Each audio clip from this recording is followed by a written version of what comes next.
Merci beaucoup aux téléfidèles de la version Nouvelle TV, une chaîne de l'éducation, une chaîne qui vous donne des informations à la source. Et c'est votre émission, la connaissance de la parole. Une émission qui reçoit que des hommes de Dieu pour parler de la Bible. Et aujourd'hui, je reçois l'évêque Léandre de Gracia, le responsable de l'église CPPA, qui veut dire communauté des églises, la puissance de la parole qui a franchi.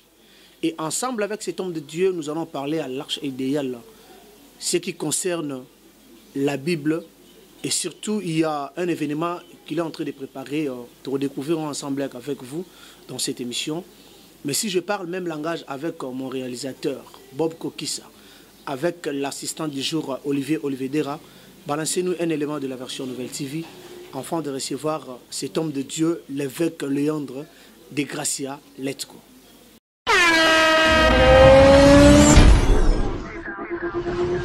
Merci. Comme je vous avais annoncé au début de l'émission que je reçois l'évêque Léandre de Gracia, les responsables de l'église CPPA, qui signifie communauté des églises, la puissance de la parole qui a franchi. À l'entrée de notre émission, je dis bonjour l'évêque Léandre de Gracia. Bonjour docteur chrétien. Comme un titre, c'est déjà connu partout, on ne peut pas ignorer ça. Merci. En même temps, tu es le chantre de l'Éternel, le serviteur de Dieu. Voilà. Je suis ravi de cette rencontre encore aujourd'hui dans ce plateau. Merci beaucoup. Notre émission s'intitule la connaissance de la parole. C'est-à-dire que tu as Nzambe pour un peu ça éclaircissement de la Bible par rapport à différentes préoccupations ou peut-être les Jorabana Nzambe. Nalingi na tuna évêque abanda ministère ndengeni. Ezaki na ndoto anja bimela kio ozaki na nzela. Tout c'était par la prophétie à Batumusu Sunde, avec à comprendre que dans un ministère, il faut bâtir l'église. Merci beaucoup, docteur chrétien. Je pense que question na yo et que côté na kata piège, mais na même piste na piège. C'est pourquoi tous en a des réalités, la vie chrétienne et la vie ministérielle. Voilà. Mais question n'est pas ici fixée, ce qui n'a pas de ministère n'engeni. Doit ne concerner vie chrétienté. Ministère Nabanda qui a par la confirmation de l'Éternel à travers de son serviteur, mon père spirituel, et puis Basal Nanzambe Moussous Bazala qui ba yene na batata, nde bakende ko confirmer dans le ministère. Na joie qui ndotote, na joie qui peut vision tena comme ministre de la parole, et zala qui peut na mu pépété to nyama moko alobela ki ngate. Mais pour moi, c'était une confirmation habillée Yabasali Naye. Voilà, merci beaucoup. Nous sommes encore au début de l'année. Oza quand même, Moussa Nzambe, Nene, Oza, Koni, Namboka Namiso. Lilobani, Yokoloba, Oeko accompagner le peuple congolais dans l'année 2021. Merci beaucoup. Je pense que ceux qui n'ont pas Kwaliboso, ils ont souhaité. D'abord, il y a paix, sincérité, l'unité, na kati ya République démocratique du Congo. Na lobby bonheur prospérité. Parce que bonheur prospérité et d'abord l'état ya âme ya bato.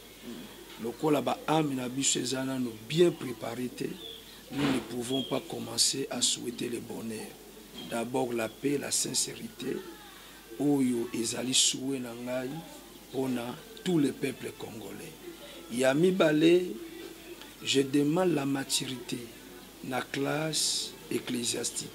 Premièrement, parce que la classe ecclésiastique, toujours l'immaturité, nous sommes méprisés et le nom de notre Seigneur est méprisé à cause des sentiments personnels qui n'engagent pas le Seigneur dedans. À cause des besoins matériels financiers qui n'ont pas de rapport avec la vie éternelle. La mission que le Seigneur nous a donnée, c'est de préparer les âmes pour les salir, afin qu'ils puissent hériter le royaume des cieux. Mais biso basa Nzambe, l'autre diviser la population congolaise de diviser les acteurs politiques, de diviser même l'Église corps du Christ pour la tendance politique.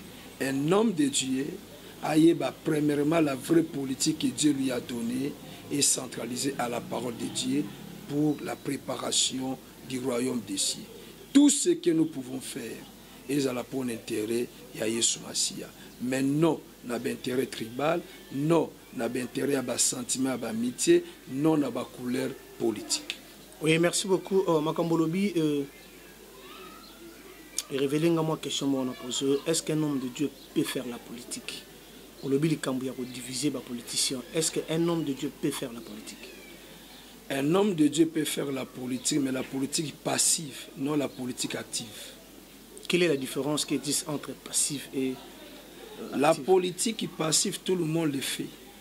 Même le docteur Chrétien a présenté une mission pour la politique passive.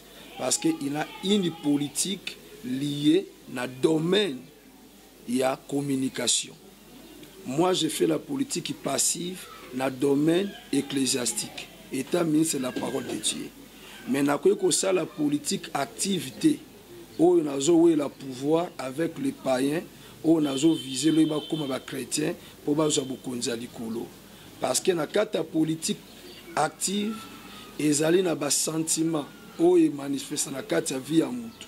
Et quand ils ont Moutou, et quand ils ont ça de n'importe quoi, où c'est ridiculisé dans la loge. Et les gens sont tentés de confondre la royauté avec le ministère. David était choisi étant un roi en Israël. Mais nous sommes choisis étant des ministres dans l'Église. Et ce sont les deux données différentes pour confondre la réalité de ces deux choses. Donc, Yango wana Moussa Nanzambo Bengami Nanzambe, établi dans le ministère, ne peut pas s'engager à la politique active, mais il doit s'engager à la politique passive. Il peut être un conseil des hommes de Dieu, pardon, il y a une autorité politique, une autorité militaire, une autorité administrative. Ce n'est pas un point parce qu'il a l'expérience par rapport au ministère où il a eu et pas un Nzambe. Mais non la politique active. Grand frère Nayo, Tobenge Papa, avec Pascal Moukounazou Sala, Tobenge actif ou passif? Bon, avec Pascal Moukouna, c'est un aîné. Nous autres d'abord, dans le ministère, bon, na yébité. J'ai dit clairement qu'il y a yébité pour nga zananga honnête. Na yébi ana bandagi ministère té, mais na moni avec Pascal Moukouna. Est-ce que tant Obenge est né pour au monier avant ministère on est banana TV to pour reconnaître bano ya banda. Bon, d'abord Azali Mukolo nangana âge. T'es tout long âge. Moi je parle du ministère. En dehors ya âge, bon. Nagoloba est né na ba SP Belé, na ba SP Belé, Aza est né par rapport na ba avance Belé oya zui na kati ya mokilo ngana na comité akoy kopesa nzela na landi pe nzela yango na ba domaine Belé na ministère. Je dis clairement je me réserve, je sais de quoi je parle parce que bateau bayebi Léandre de Grâce Fabi qui Léandre de Grâce Fabi côté à Saint-Malam na 83. Donc on a une lignée historique. Il y a nous sommes des collègues. Bon, collègues étant des ministres de la parole.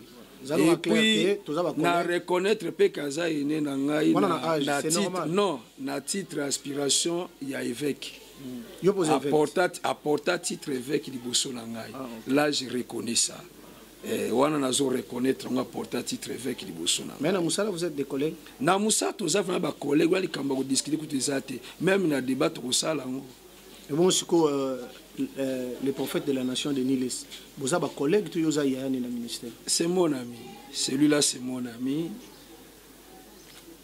Bon, moi je ne parle pas de l'amitié, moi je parle du ministère. Nous sommes des collègues dans le ministère. Il n'y a pas banana 83. C'est bon. Logiquement dans l'histoire, tant que l'évêque Denis a commencé le ministère na année où il y a un ministère. Mais na yoka na matoi na ngai na tawa na zaga na ensemble te et pas ya moko ya basana nzambe le docteur John Dukadi parce que déjà en 1982 si je me trompe pas l'évêque Denis Iglesias avait bâti déjà une église à Mongafula. En 82. 82. Où même le secrétaire général de la RC, bravo Jacques Martin, a témoigné à l'époque, Denis était le premier à bâtir l'église à bâtir dans Batawana. Vous avez côté les gars parce que vous êtes des amis. Na yoka et pas ya docteur John Lokade azati lelo vivant. Donc na banenyo savait beaucoup na sali oyo tikali ko yoka te même na tefa lo biga bana ministère na date ntene. Te ko yoka avec Pascal Mukona Matoyi na ngaki na banda ki ministère na date na netel wana penda na omela mbondo. OK, merci. Comprenez que avec Léandre de grâce à côté la Denis parce que c'est son ami. Merci à celui qu'on appelle Maman Yvette Okuji. Azana Hollande. Maman Yvette Okuji na Hollande bina poser question basango ba alila na kumba ba passer église de réveil bo traitera bango ba païen ba to ba kisi ba pesa ba mission ba kisi mais oloba ki lo moko na début mission que honneur na bino eza ko be ba bino ba pasteur siko batu oyo question eza ke batu oyo bino bo traitera bandoki ba moni mitakala na bon na TVT mais bino bato boya na église de réveil ba centre mitakala na bino sambo na TV siko ba loba ke bino bozana nzambe to bango sango c'est un pasteur. Moutako sanga na catholicisme azate ngamo na bimina catholicisme. Donc personne ne peut me mentir de catholicisme.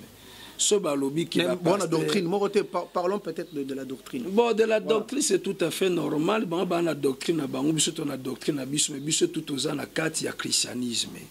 Et puis ezaka ba pasteur tende basambwe. Ngana zalagi na ngola. Mais tozaki ba image monsieur landaki biso kuna totali ceux qui monseigneur bakenda ko kangawa a torturaka ba religieuse na limité a ezaki pasteur église à réveil. Non, il y a beaucoup d'habits au salama et pas basango ya au niveau na niveau international to landi pédophilie pas ba cardinal nani yango bake ko bimisa niveau na biso évêque ni nango to pasteur nango bimina niveau wana bako pesa la biso publicité église catholique té parce que ba yebi makaba salaka c'est qu'on a dénoncé ça vrai ceux qui ont la faiblesse moko quelque part et pas ya moko to balé pe basala nzambe o bazana kata réveil et ça te bato ba profiter ba kino ko taxer église à réveil c'est que avec Léandre de grâce ça confirmer que basango ba bato bakisi bana nzambe te na confirmer te parce que na kanga mutu moko ta yeko zwakisi mais na lobby ke na babi oyo bino bo lobby selon question maman bango babi wana tango lega na ba télévision oza communicateur oza journaliste nga gututé bolandango partout pédophilie ko bombezate monseigneur a na mboka na biso ake ko torturer ba sœurs religieuses kuna ba sœurs religieuses ba dona ba dénoncer bongo église à réveil. Merci beaucoup. Comprenez que c'est l'ambiance de l'émission. Là je dis merci à celui qu'on appelle Lauriane Meta, la grande dame des États-Unis. Babi Maman Sociale, il n'y a rien à dire. Sans oublier Maman Francine Mbombo, partenaire officiel en direct des Matéténaoni britannique. J'ai reçu un pasteur la fois passée dans mon émission. On parlait de la Sainte-Seine. À l'objet, à Gossa la Sainte-Seine à Gene. Avec Léandre de Gracia. Bon, c'est tout à fait normal parce que l'obiga pasteur qui seulement. Ada pasteur méthodiste, je crois. Ok. Heureusement, au déterminé à Souka, selon doctrine d'abord méthodiste, du moins, mais non selon la Bible. Et puis, ceux qui ont mis Bengi pasteur, je crois qu'Aza pasteur a beaucoup la Bangombe, mais Aza pasteur des âmes sauvées, n'engue Bible, et ça qualifié Bissot. Donc, je dis la vérité. Qu'est-ce que tu as devant télévision? Mais tu es devant un évêque. À lobby, nulle part dans la Bible, il y a précisé qu'il a gagné. Il y a un mboka moi moni makila yesu zate ba fin zate a gagné ça assemblée long à sali sainte. Cela veut dire azana ignorance, yezere temeza benda ignorance. Le ya beaucoup la ne bangombe ba brebite. Ce n'est pas un pasteur. Oui, parce que le titre pastoral est seulement lié à ministère. Même mutu oyazo beaucoup la bangombe ou beaucoup la bébé bana ba meme to banta ba bengi pasteur to sali ba voyage na ba Tchad ba mboka libanda ba Soudan au mona ba pasteur ba kana bangombe mineno azana ba boss ba benga ba pasteur soko ebito ba pasteur aza pasteur église non pasteur bangombe donc celui-là c'est un pasteur ya bangombe lokola sukoli ngakaza esprit na ya bien pour gérer bangombe be yango akenda ko sala Sainte-Seine na batu na mususu wana gene pour encadrer il n'est pas un pasteur dans l'église du Seigneur. Mais j'ai reçu un prêtre ce matin, tout ça, les mêmes missions à soutenir en OP. Sangria, donc à gagner peu le canon. D'abord, c'est quelqu'un, ceux qui ont prêtre, qui ont habité, ceux qui ont na petit séminaire, ni na succès na grand séminaire, ni. Parce que la théologie catholique, babanda na petit séminaire. Même ceux qui ont des diplômes na yo. Au bimi diaspora, bazong sur na petit séminaire. Après petit séminaire, ok grand séminaire a deux étapes. Philosophie et théologie.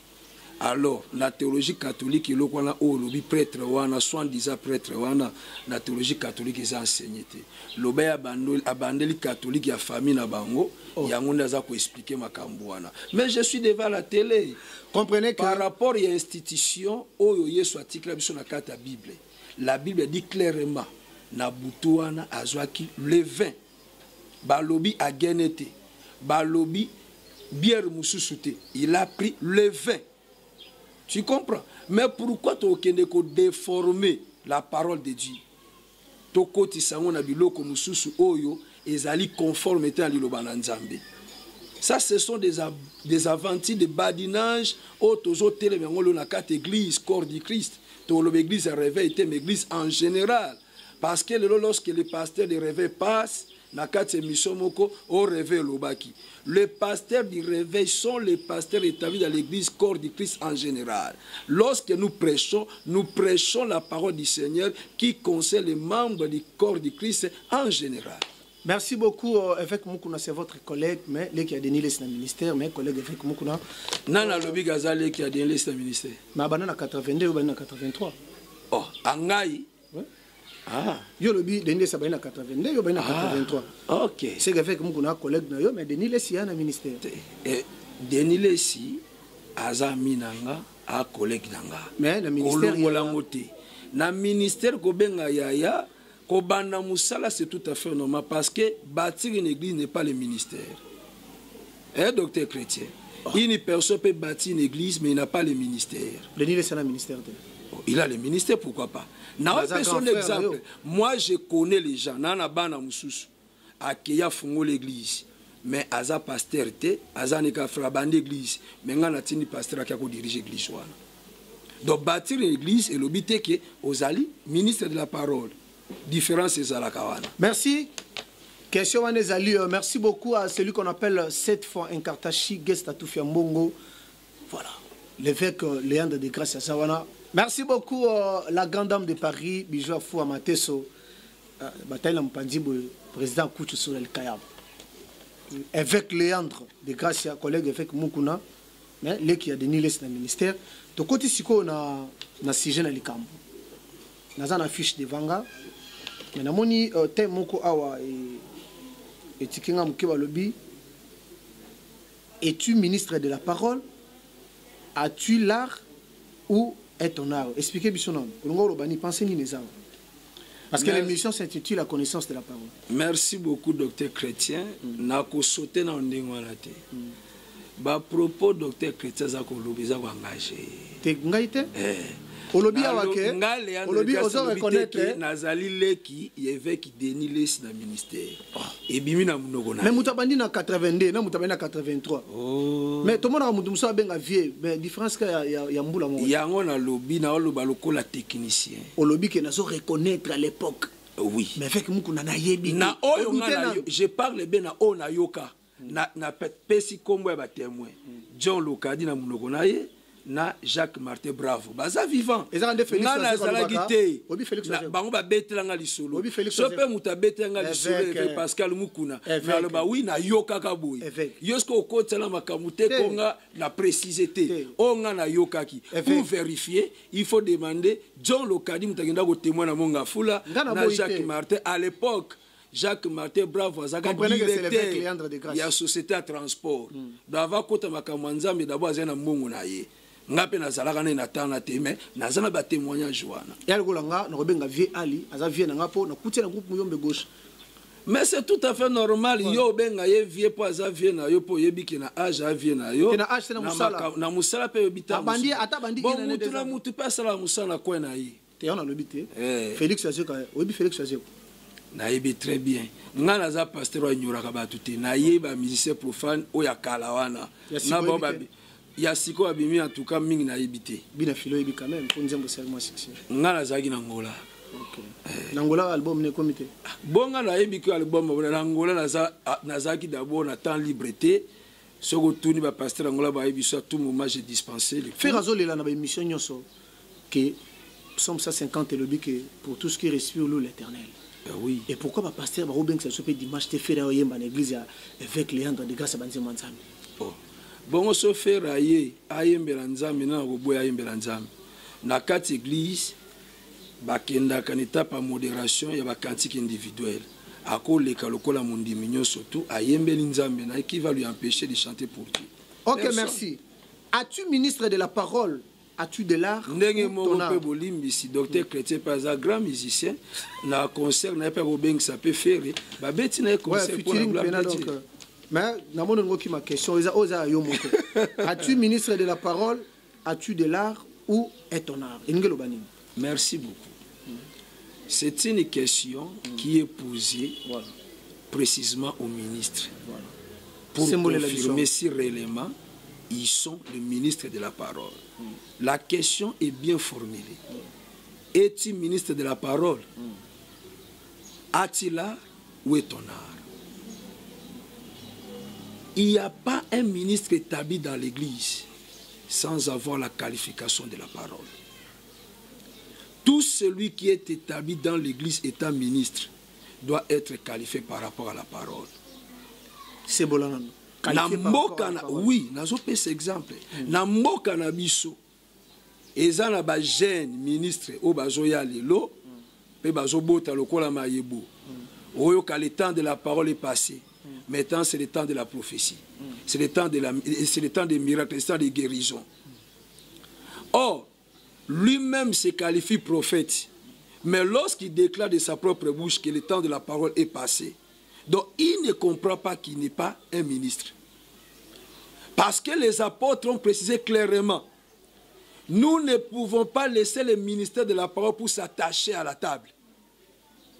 Le ministère est lié à la parole.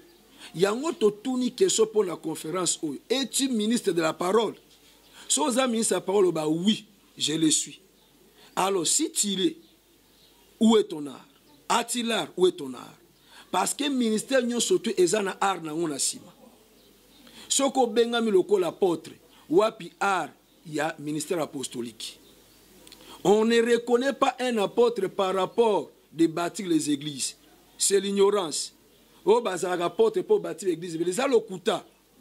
C'est mola papa. Un apôtre est toujours reconnu par la possession de l'enseignement doctrinal. Si tu es un apôtre, il faut défendre ton apostolat d'enseignement doctrinal. Tu maîtrises la doctrine et tu le défends. En passant, doctrine, c'est quoi on va éviter? Ok. Doctrine, le col à mon professeur et théologie, ils allaient définir la forme et belée. Mais c'est parce que d'après philosophie, base à Socrate, bazo défini comme doctrine des alliés ensemble des intersignifications. Mais en un mot, doctrine, on appelle ça le christianisme comme le résumé de la foi. Cela veut dire quoi? L'ensemble de ce que nous croyons et nous confessons. Donc, ceux qui osent croire, les locaux, osent confesser en gros, et comme déjà habitude, il y a un commis doctrine. Question moi moukié. Na aseka balata kitambala pour moi ça semble. Mais sur OK na mangembo pas pasteur respect okuta balata kitambala te. Soko yepe l'église na yo na habité so balata kitambala to balata raté. To benga ngo point doctrinal, to benga ngo discipline. OK. One is a doctrine. Doctrine est basée na 3 points de base. Tout celui qui veut parler de la doctrine doit connaître que la doctrine est fondée sur 3 points. Le premier point, c'est la foi fondamentale. La foi fondamentale, c'est ce qui sauve, ce qui donne le salut. Deuxième point, c'est le principe. Troisième point, c'est la tradition. Il n'y a que les 3 points. Alors, question tuninga eza ko faire partir la foi fondamentalité. Ils ont faire partir le principe. Principe est sauvagate. Mais ce qui sauve, c'est la foi fondamentale. Alors, les lobbies sur la Nzambi, tu commences à présenter principe plus que la foi fondamentale. Or, ce n'est pas ça la base de la doctrine. Je pose une question par rapport à thème. On a mon inspiration.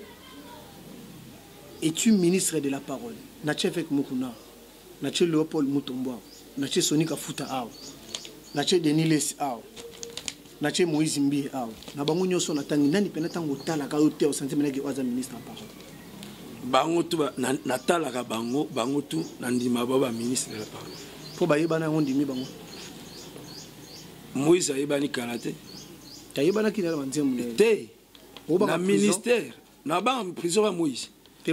Moïse me connaît très bien. D'abord, avant Bandaoutabani côté a déjà dit que c'est le docteur Léandre lui-même connaît ça. Nanimi bango parce que ce sont des ministres de la parole. Pour ça là combo tondé. Ko ça là comme par rapport à quoi? Bon, na tchesiko prophète Onésime a. Moi na évêque Pascal Mukuna, il faut préciser ça. Moi na collègue nous évêque Mukuna, na tché a Onésime. Moi, à son éminence, évêque Pascal Mukuna. Mon collègue, nous, évêque Pascal Mukuna, Onésime. Est-ce que un ministre de la parole, c'est un prophète?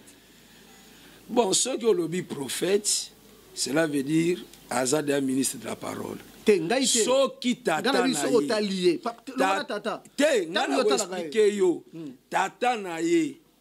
un homme connu et respecté dans la église corps du Christ, évêque Pascal Mukuna. Nzamba confirma qu'il a établi moi nanaye na ministère prophétique. Bongo ngai na okekoloba ke azali ministre ya parole tenengeni. Ngana bitango yoka kaye. Okimanga mingi tango yoka kaye. Bon blague à part na oyebisa docteur chrétien ngai na zo atan yoka onezimité.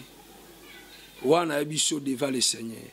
Tant na yoka déjà que bat balobi konezim aza ko parler mal avec Mukuna. Na loba na ko zo atan ko yoka été. Parce que moi, j'enseigne sire, évite le crachat du père. Moi, je suis tabina makula tata. Il faut éviter le crachat tata naï. Quel que soit comment. Alors, ce qui moi a commis que toucher tata naï, ngai lokola tata, na ko supporter moi na anate. Ngape lokola moi na bina makula tata, na ko supporter pendeko anate. Bon, convention oyo salon pour na ba ministre de Dieu, tout salon pour na peuple de Dieu. Na salango pour l'église corps du Christ en général. On comme ça baron soit ministre à parole. Non, cela veut dire ba oyo bazali bandimi. Les disciples ba goye ba ke oyo ami bengaka ministre à parole nzoga azana ministère te. Pour na mboka na biso le kumso mutalali ka loti. Amoni ndoto na lota ki mvule ko beta, alamu ki mvule beti. Je devais le prophète. Ce gars longue kaka Kinshasa qui na Brazzaville a l'autre même ndoto wana prophète des nations mais sans avoir le ministère. Kozala na église munene kosala bané belé na ministère ndé yango zo définir mutaza ministre ya parole to ndenge nini. Comment tu peux définir que mutu aza ministre ya parole? Eza bané oyo zo banga koloba ke o ayebité ozo kumisa no ka bango to so na tangelo ba jeune pasteur lelo ba bota lo ma yebondo obo ya bango. Na boya ga mutute eloko nanu eza secret ya vinanga mututo ayepa nanga za ministre ya parole na ndimaka ye lokola ministre ya parole mais misala na ye nde ko confirmer si réellement azali to azalité. Donc na budaka mutute on ne reconnaît pas un ministre de la parole par rapport à l'ancienneté. Eza na batu belé baza ba plus ancien noko na ngai abongola motema na ba 65 Métis c'est un frère 1965 Métis c'est un frère en Christ a comme un ministre de la parole était. Donc tu peux devenir ministre de la parole aujourd'hui donc respecter capacité wana nzamba tie katikati na yo parce que a changé classe na yo.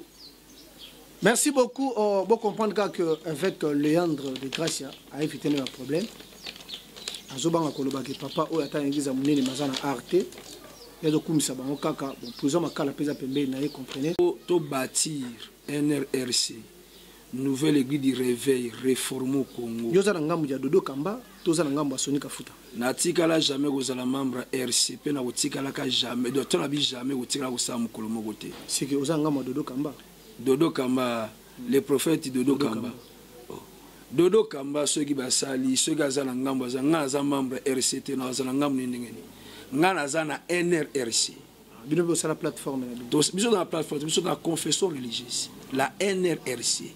C'est une confession religieuse. Et je suis un évêque fondateur de la carte de confession religieuse. Donc, Moututu a eu débat na défié, na démontré noir sur blanc qu'est ce que la confession religieuse, même dans la parole de Dieu. Vous apprenez à affronter un jeune mort méthodiste. Ce que président Nabango, je suis d'accord. Moi, je suis un homme de débat. Na salama pour na débat. Comprenez qu'à la prochaine émission, il y aura un grand débat. L'émission a mis nos connaissances de la parole. Tout ça, la rubrique Nabiso pasteur face au public. Est-ce que vous êtes prêt à coloquer la question publique? Pourquoi pas? Je suis vraiment disposé. Ok, merci. Si je parle le même langage avec mon réalisateur Bob Koukissa, balancez-nous un élément de la transition. Enfin, tout ça pasteur face au public. Let's go.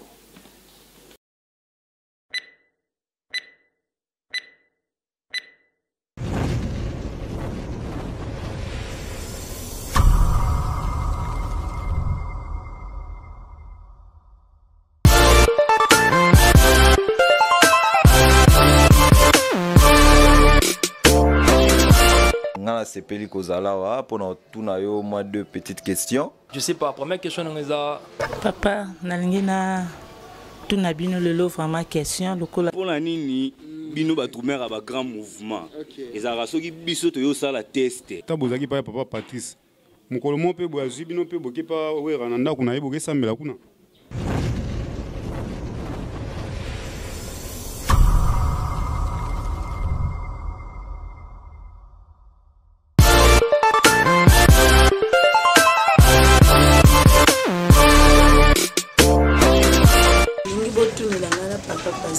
Pourquoi l'église est ébélée, mais n'a besoin de continuer de se casse. Merci, bonjour. Bonjour. Nous avons sur l'émission, mais nous avons tout le monde pas pasteur. Ceux qui ont vraiment des arabes exemplaires à Jésus-Christ. Il y a solo. Il y a le parce que les sont chrétiens, tous les exemplaires à Jésus-Christ. Pour Jésus-Christ, c'est tant qu'il est chrétien. Pour moi, il est chrétien. Mais, Maramounios, Jésus-Christ est là, Mokili. Oh ya sala ya monte ba pasteur ba sala non to mona te pasteur moko boye ba bien na za nango ba bengisi bateau bazo souffrir po akabola ngona bango ata mwana fils ke mema miette bateau bazo souffrir bengisi bango te bo kabola ne fils ke oyo za nango te bana baza ba liete bana ba sali boye bana ba ko futa minerval te pona bana banani ba ko alimenter na maternité apesa bango ata mwa mbongo moko boye et ça la bango bien non to mona te. Mais entre-temps, tu as dit que Jésus-Christ est notre exemplaire numéro 1. Yohan. Question tout simplement. Yawana pasteur. Bonjour. Motuna nanga ezaboye. Motuna nanga no pasteur. Est-ce que ce qui pasteur a kufi? Pour la nini tout le monde a pasteur soit kufi. Mokitano ezalaka bana. Est-ce que zaka royaume ou bien état moko ba sala pour que bango ba vivaka? Ba descendance ba okara jamais moto azalaki na ye babandaki na ye azwa place kaka oyo ye azalaki na ye so akufi ake pembeni mwana ye azwi poste. Est-ce que zaka royaume moto na nga royaume? Merci beaucoup. De retour sur notre plateau, l'évêque Léandre de Grâce public nous ba solo na yo ba poser 3 questions. Maman Liboso a posé une question lobby. Pourquoi l'église est botama ebele? C'est l'accomplissement de la parole de Dieu. Bible Robinatanga Souka, Mabeko Komebele. Donc, quelle que soit la dimension à prier, on peut faire des jeûnes, des sacrifices. Nous sommes condamnés de vivre la réalité de la prophétie biblique. Ce que je peux dire à la maman, c'est ça. Merci. Deuxième question, il y a un frère, est-ce que vous avez exemplaire à Jésus-Christ? À mon avis, jamais pasteur Azana Bouzouer Kaboli Pena Babola. Bon, ce gars lobby jamais, là je doute. Parce qu'il y a plusieurs pasteurs, na mboka au Péliban, na mboka oyo, bakabola kabozui na bango, na babola. Na moni, ba pasteur rebelle, mais biso to salango souvent. tozwaka babiloko tozopesa baveuve baorphelin. Donc on le fait souvent. Namona voici l'homme à Salango. Tous les communautés mon côté, tous les confessions religieuses mon côté. On les voit souvent. Namona ba évêque Deniles basala on a bimisa dans l'hôpital. Namoni ba pasteur ebele ba wale sa tout console basala yango. Grand frère no Deniles azanga te na mabanga na yo. Est-ce que Deniles a grand frère na ngate yo lui ka ba polémique, c'est mon ami. Nazo préciser c'est mon ami. OK, merci. Voici l'homme aza rejoindre le rôle à ministère Toleki. C'est le fils spirituel de l'évêque Pascal Mukuna. Il est ministre de la parole, comme moi aussi je suis ministre de la parole. Benaza Mukoloni la Makamwanzambe. Ah ok. Dis-moi, il y a une demi, mais il y a des choses matin. Dernière question. Papa Lobito Tunayo, à mon asso pasteur à Koufi, mon atika une église. Et ça, royaume Tony. Muto bandaki ne woti ke l'église te foka mwana. Bon eloko wana papa lobi na sali nango be monsieur Belé ba 3 ans 4 ans passé na ba chaîne différentes. Même il y a eu même d'autres débats où to traita les colo ya sujet wana. Je dis toujours à l'église du Seigneur, l'église est différente aux données de la nation d'Israël. Na kati ya nation Israël, tozali na sacerdoce lévitique. Na sacerdoce lévitique, le pouvoir était établi sur l'ordre royal. Cela veut dire que ceux qui t'attaquent Koufi, d'office moi na yazali ko remplacer. Mais système wana eza na kati église te. L'église nzamba ko benga tata bengi mwana te. L'église ezali composante ya corps du Christ, c'est un corps mystique. Ceux qui ont commis cette église, ce royaume, et commis ma bé, na telemelaka système wana. Ce que taline tibiso, parce que exemple malame banda pa na yo moko, et pa nanga madame oyangai, azali mama pa ba pasteur nyonso tu ya communauté. D'abord la motema liboso na bango ni otesa mana liboso na bango. Mais bana oyo ba yesima na ye, lelo baza ba kambini bazo kambai. Baza ba pasteur ordonné ya tikala kozangote avant d'agana kiti azolanda mateya. Donc on ne peut pas faire ça. Mes enfants ti biologique ti lelo baza bana na sama kula ba pasteur. Donc na revaka ngote na visaka pe yangote. Eze loko ona combataka kango, je suis contre ce système. Onyokwa mina batu na passe. Ba nyokwa mina na ba prière na ba jeûne na bévention. Église evane comme structurelle na stati, moi sinoye, moi nanaye. Non, ça ce n'est pas une église du Seigneur.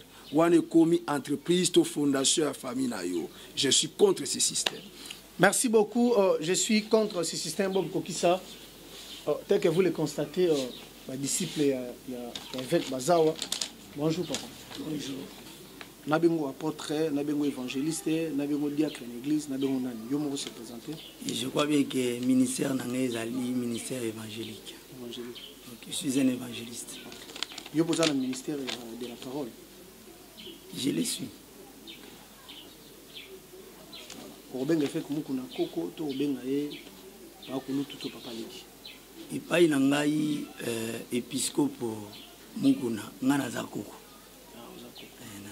Naboti papa no amolimo te. Baba collègue. Non, naza koko par rapport à quoi? Cela veut dire que même na ligne na ye azungulu ya kobimisa batu mususu avanga na yakoma na sika. Merci à celui qu'on appelle le patriarche, l'évêque Pascal Mukuna, le représentant de la grande communauté ACK. Merci beaucoup. Tokoki ko tirer nini na thème. Je crois bien que pour nous attirer quelque chose, il y a un thème où il y a un ministre à parole, même ceux-là qui aspirent. Il y a un jour, il y a une opportunité à malamu pesa mili bango koyande koyoka.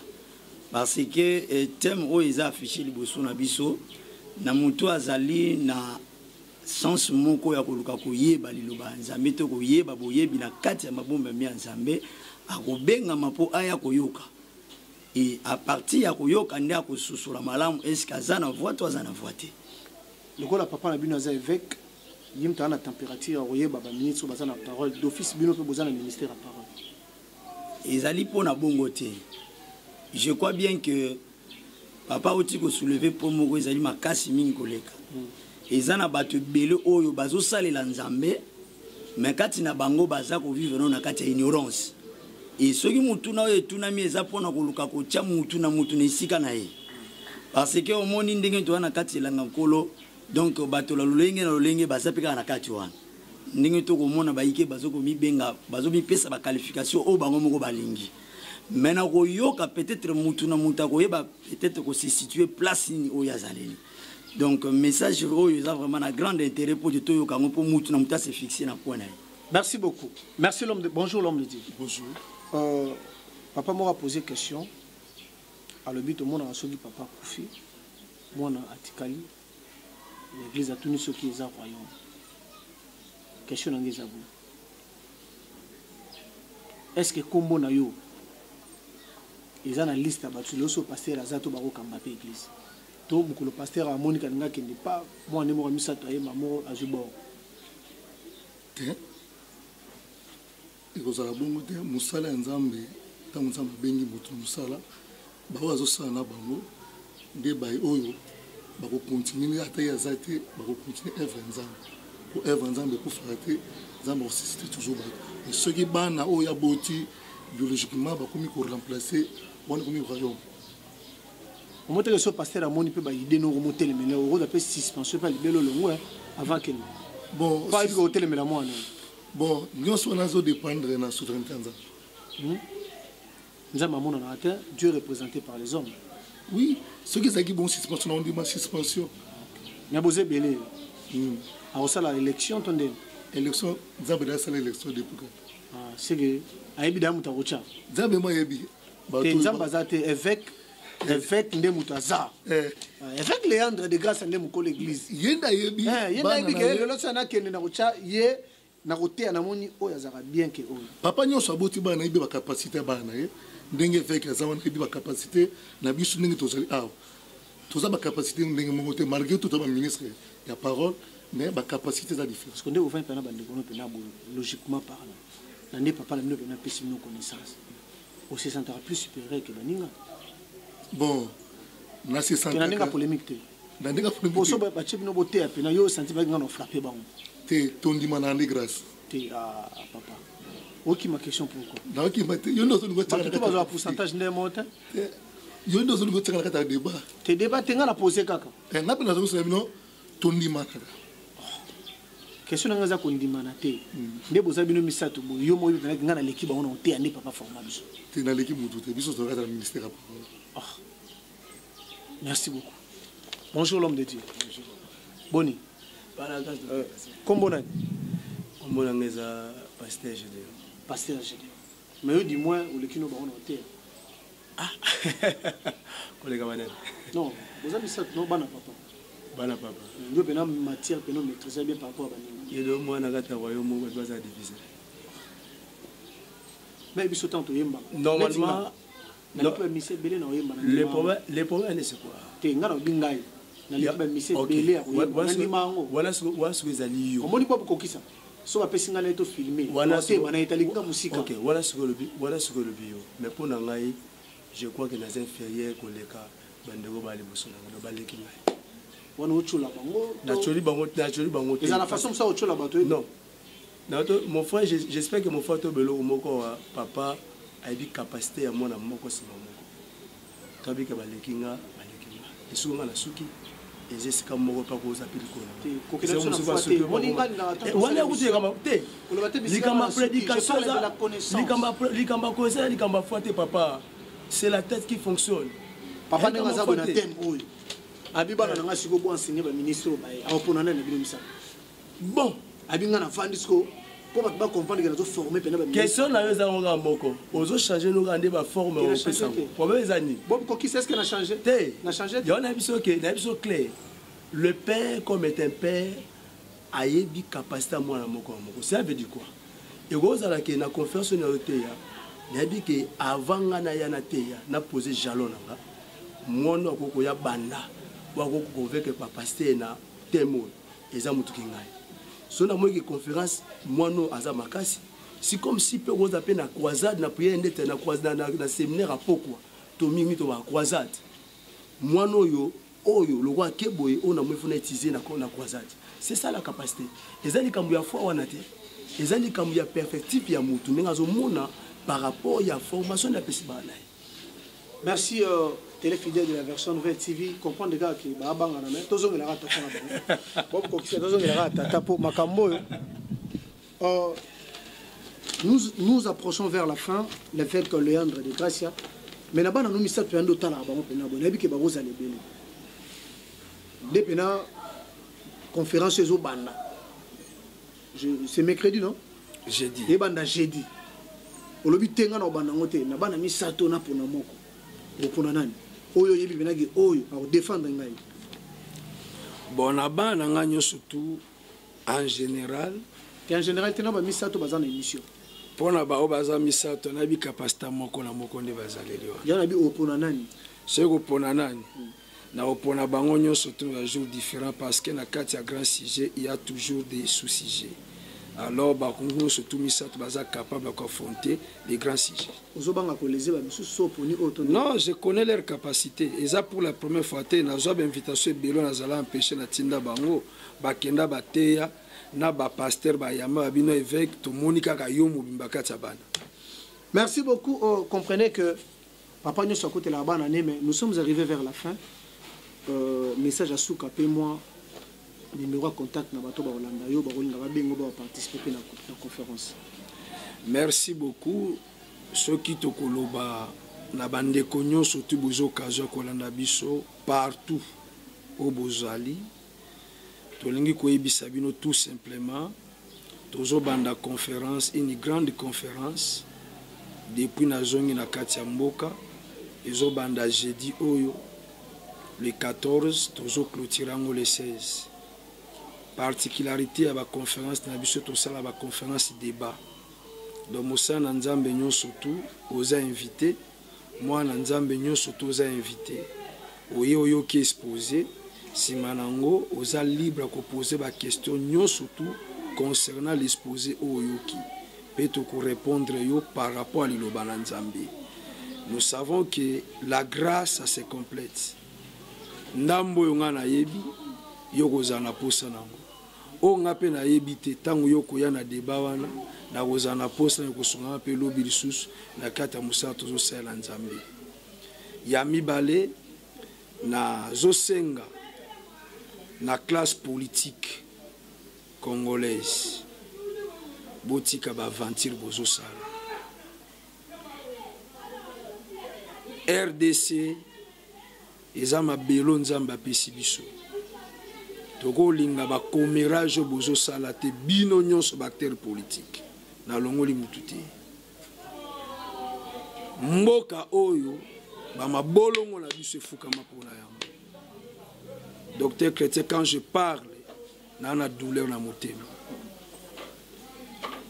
ba konza mboka ba vana bandako ba prière na chef biso to kenda to bani ba retraite ba jeune prière. Parce que nous avons faire partir la commission de justice et paix. Donc, la grande prière est salama na mboka oyo.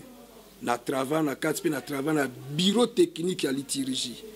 Sangisa ba confession différente. Bossa sko liturgie à kirit et ça facilité. Alors to ko accepter na kata mboka ba comédie au bozo sala. Donc, bozwa conscience que la population est souffrir. Il y a des communes où on vend lelo une année 2 ans et bimarate. Ba comme ko vivre na capitale na ba moyen ba forage ba particulier. Quelle nation pendant que bino bozo welela ba poste ya gouvernement bo bebisi bozo kerisu suko bo sala complot. Est-ce que na kati ya mboko ba jeune universitaire bazalaka te bato bakoya na technique ya sika po bakota na kati ya politique ya mboka na biso changer bazalaka te seulement kaka bino kaka bovanda na kati ya pouvoir yango je suis contre le système de l'union sacrée. Parce que tous ces gens, baza bato ba détruit mboka oyo. Bo pe sa chance et pas bactère politique à sika. So ya bato lokola ba député tingi. Asana na gouvernement te, boko pe sa chance pas bato wana. Bato lokola ba papa Molaire ba sana gouvernement, bo pe na chance pas bato wana. Donc ba député à côté à sika, so ba ko former union sacrée ça va. Bato ba ye na IDPS ya siko ba continuer la politique te, ya ko diriger mboka oyo. Toi na posa bato asika pour batamusa mboka na biso. Bino ba vétéran wana bolingi toujours kolongwa te. Bozonga nanu bovana bakiti. Bota la nouvelle génération batamusa mboka na biso. Les asika na kata mboka. Merci à vous na sacrifice bosali kondima koyamba biso malgré ba conditions de faiblesse na biso. Que l'Éternel mon Dieu vous bénisse. Bandeko ba contacter biso. Toza na plus 243 89 82 64 156. Yango wana docteur Chrétien, merci beaucoup. Merci beaucoup. Nous sommes arrivés à la fin de notre émission. Maman Caroline Mbomba, la conseillère, merci beaucoup. Le révérend Dominique Lopaka, sans oublier Maman Rose Kapinga, maman sociale. Yvette Okuji.